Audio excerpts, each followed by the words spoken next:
Good evening, Doctor. I'm Jian from Group 9. Today I will explain about how does the coding of our group to achieve the function of binary number to decimal number conversion.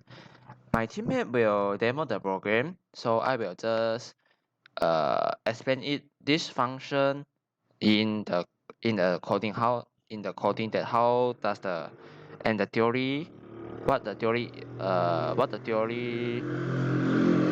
is the theory that we use in our program. Okay, so first of all, this part is the first part of this function. This part we're asking for the user to type in the binary number. So let's say the binary number that type in by the user is 10001001 in a binary number. Okay, binary number. Okay, so we store the binary number into the dvn variable. This variable will be acting as the original binary number that typed in by the user, and then we will also store the binary number to the question variable. This question variable will be always changing well during our process that changing the binary number to the decimal number. Remove the ECX with 0. We will use the EDX register in the continuous coding, and then we also move the ECX with 0 with count. This count is value 0 is equal to 0, and then the ECX will be help us to determine the binary bits value starting from the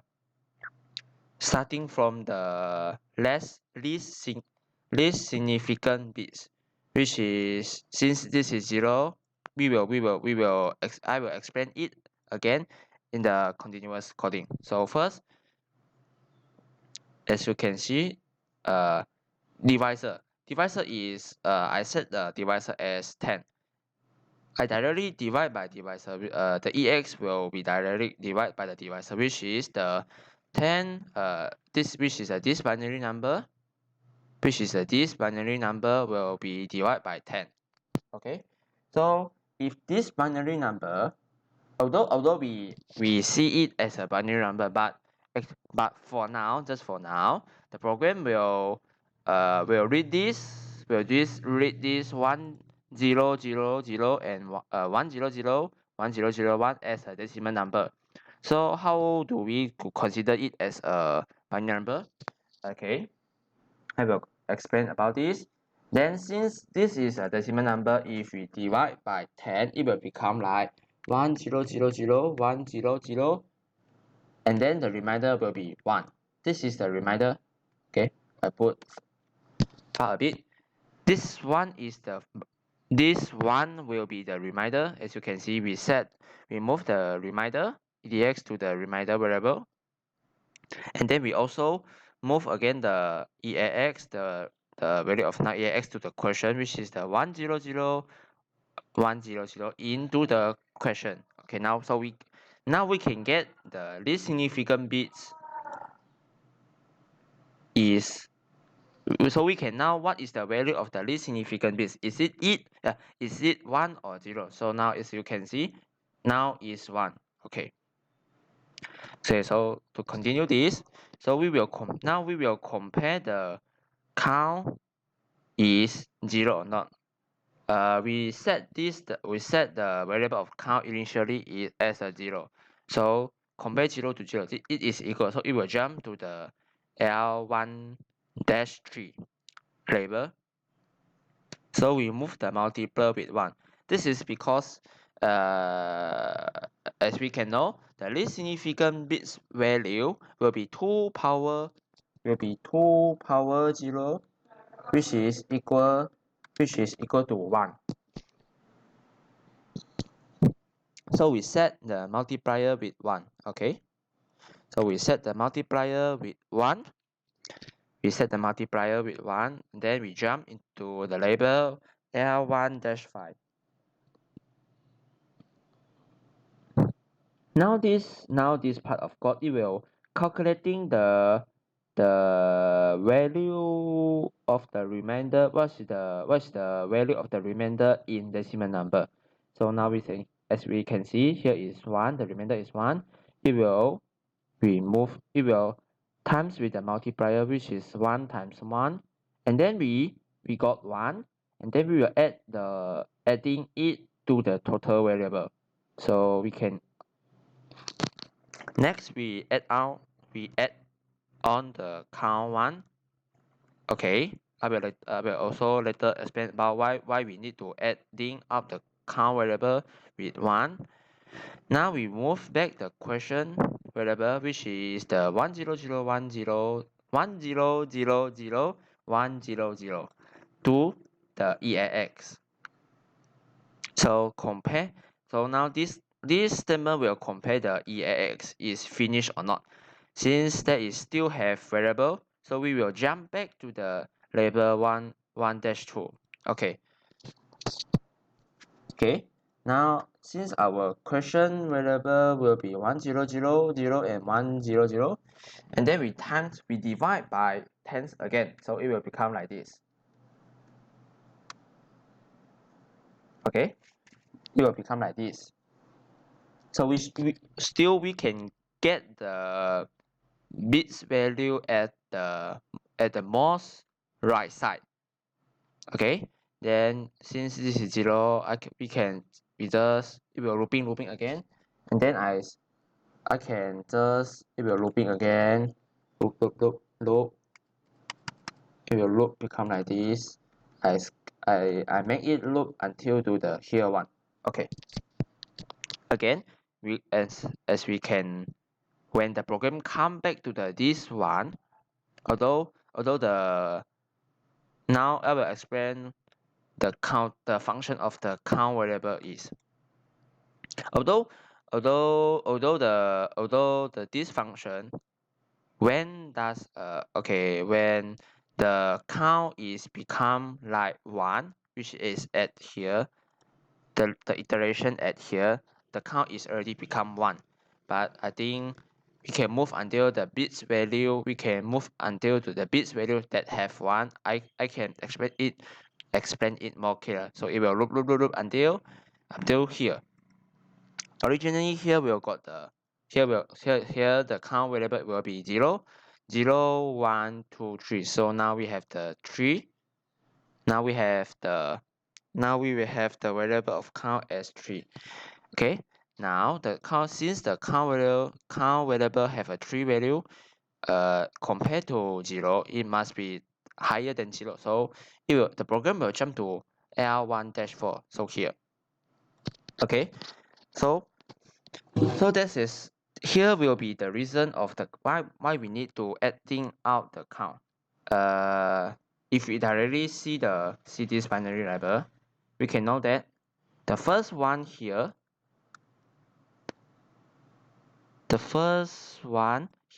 is 2 power of 0. Okay, here is 0, and then we use the count variable to acting as the 2 power n value, and the count variable will be the n value. Okay, since as I said it before, the count variable at here is 3, which will be equal to the value of the 2 power n value, 2 power 3 value. You can see here is a 0, 1, 2, 3. So the one at here means that it has the 2 power of 3 in 2 power of 3 value in decimal. So as same with the program, since the count will be acting as the n value. This is down here got 3. Okay, here since the count will be acting as the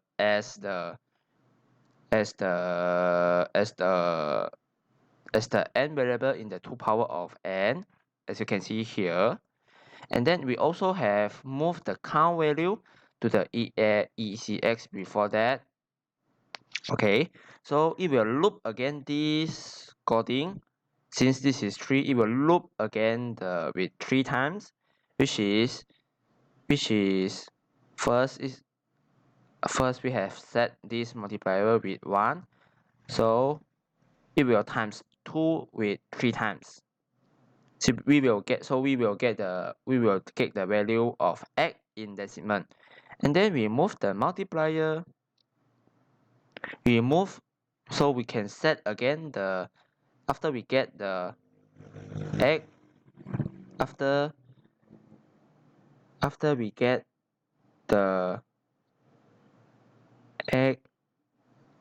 the x value, we will set it again, go back to the multiplier. Okay, so this is and then we will loop again. We will get, so at the end we will get the value, which is 137. Okay, so now here we'll showing again it will display out the original binary number that we have typed in, and also finally the decimal number after the conversion.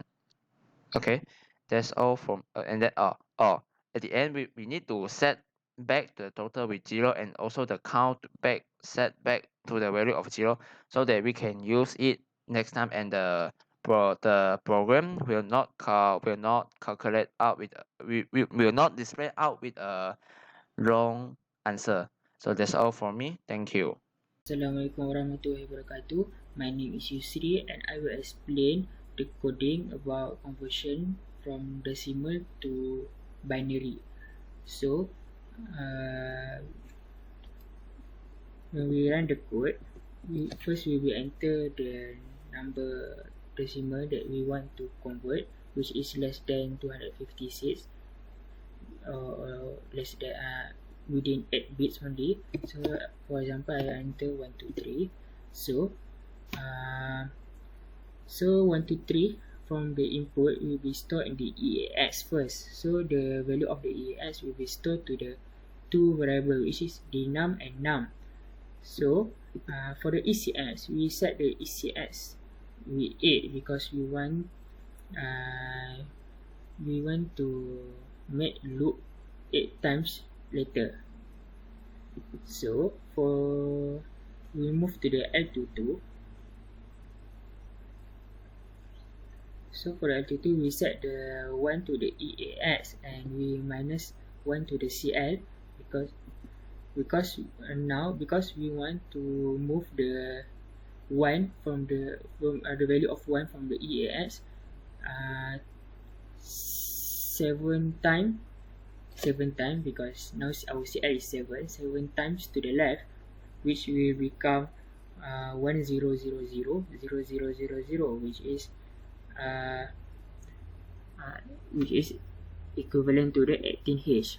So we add back the CL to 1. We add 1 to CL back. So the value we move the value of the EAX to the value. So then we compare denum with the EAX. Denum that holds the value, our value before that we enter is 123, and the EAX, that value that we got just now is 80H. If the value is less than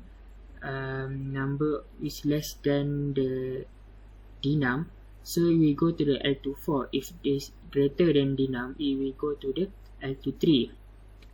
So as you can see, if it go to the L23, and we will set the bit to 0, and if it go to the L24, we will set the bit to 1. So to complete, so as you can see, the EAX is greater than denum, so we go to the L23. So the count 2 will be set to the EAX, and because now we want to make array of binum become binum 0, so we will store the 0 into the binum 0. So we go to the L25. So at the L25 line, the count will become 1 because for the next iteration we will enter the bits to the binum array 1, and the next iteration binum array 2, binum array 3, binum array 4 until binum array 7, because we want to print only 8 bits maximum. So we will go back to the L22. So same like before, the computer will return, and if the EAX is less than denom, we will go to the L24. If not, we will go to the L23. So now let's go to the L24 because it's less than denom. EAX is less than denom. So we set binum. So now our count 2 is, as you can see, now our count 2 is 1. So that means we have set the binum array 1 with the bits number 1. So you can see. So we minus the value of the EAX with the value variable. So next we increment by 1 the value of count because we want to store the bit to the next array of binum. So we will repeat this 8 times. Yes, because we want to ensure binum until binum 7, because we want to display 8 bits after this.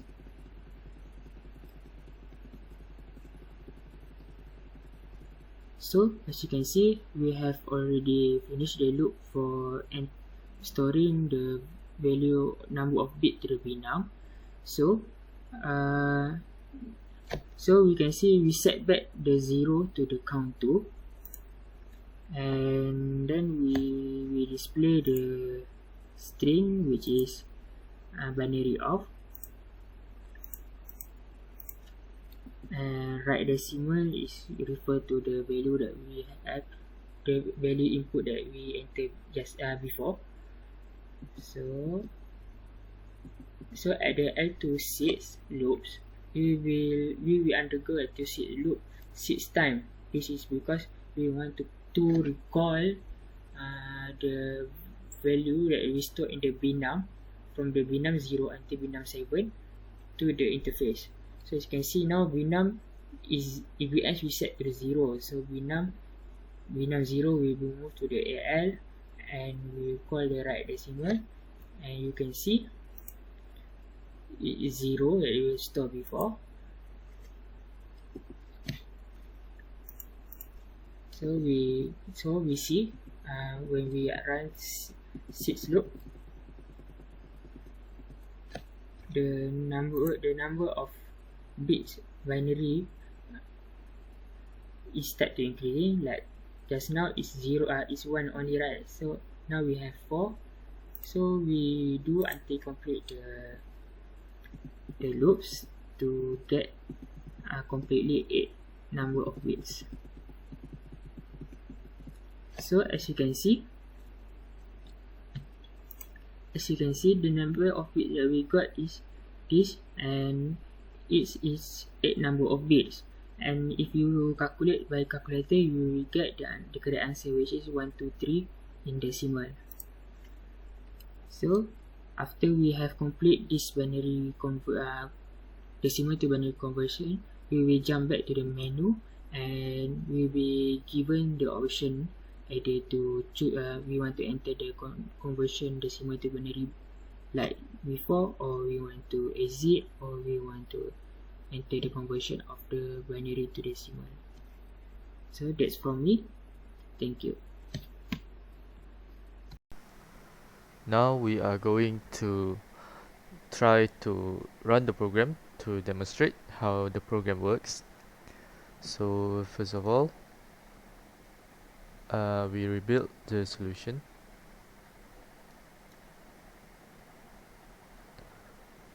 Next, we start without debugging. So as you can see here, this is the um, program after we run.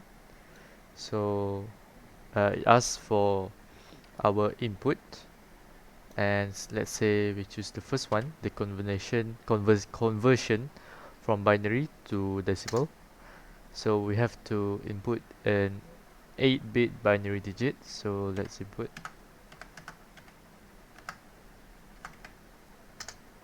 So 10101001 in binary. So this program convert it to decimal, which is 169 decimal. And then after the output here, it will prompt for us to input again. So we can either convert again, or choose different conversion, or exit the program. So now let's say we choose the conversion from decimal to binary. So we input 2. Now we input a decimal below 256. So let's say we input um, 123. So press enter, and the program will convert it into binary.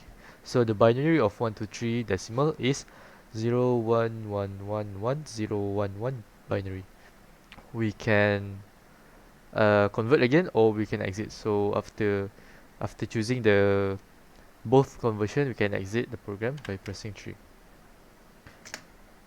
So it says bye here to indicate that the program is closing, and then we can press any key to close this window. And so the program um, for the prompt for the let's run again. So here the prompt here is in line under the label menu. So as you can see here, this one, it's for this, asking the user to input. This is from the label menu, and L1 until the end of L1, which is L15 here, is for the calculation for the binary to decimal. So from line 109 until 1 to 5 is the one where we output the answer. So here we input first.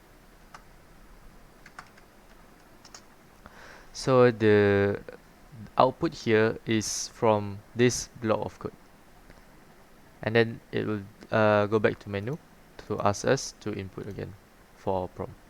And this block of code for output is basically the same concept, a similar concept for the decimal to binary, which is here above the exit program label.